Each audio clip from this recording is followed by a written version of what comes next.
Creamline Cool Smashers top 1 pa rin sa standings ngayong season at kayang-kayang depensahan ang kampyonado ngayong FIVL Conference. And bago tayo magpatuloy, please don't forget to like and subscribe and pahit na rin kaibigan ng notification bell.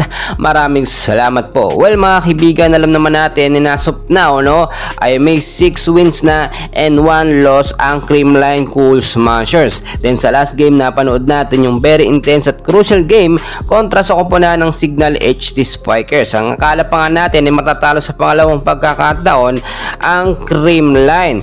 Then inaabangan din po ngayon yung next game ng CCS kontra sa koponan ng Petrogas Angels, which is nasa pang top 2 naman, may 5 panalo at 2 talo po mga kaibigan. So yung sinasabi natin dito, wala nang dapat baguhin pa ang CCS sa kanilang estratehiya at sistema.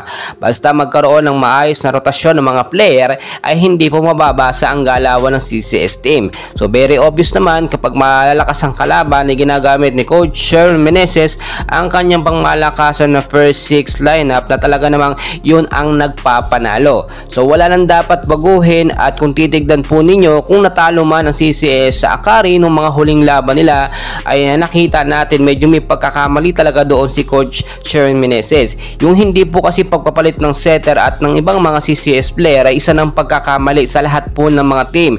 Diyan po kasi minsan hindi na makontrol ni Coach Sherwin Meneses ang kanyang emosyon at hindi na siya nagpapalit ng mga player.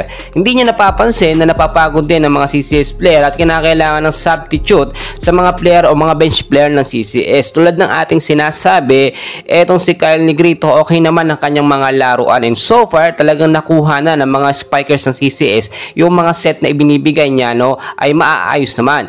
Pero hindi natin pwedeng i-etchapuera na itong nga pong si Mape Galanza isang magaling din na setter at talagang mapagkakatiwalaan. Noon pa man, nilinaw na po ni Gian Morado na si Mape Galanza ay kayang-kayang lumabas sa intense and crucial game na hindi po kinakabahan. Aminin din natin at napanood natin na itong si Kyle Negrito kapag mga intense na yung laban o umabot na ng set 5 ay medyo kinakabahan na nga po. Minsan yung kanyang mga easy set ay napapalakas, which is hindi yung naaabot ng spikers. Unlike naman kung kay si Tots Carlos ang makasalo or makakuha ng spike, walang problema. Pero alam naman natin magkakaiba yung spikers technique, tulad ni Tots Carlos, yung mga set ni Kyle Negrito, lahat dyan nakukuha niya.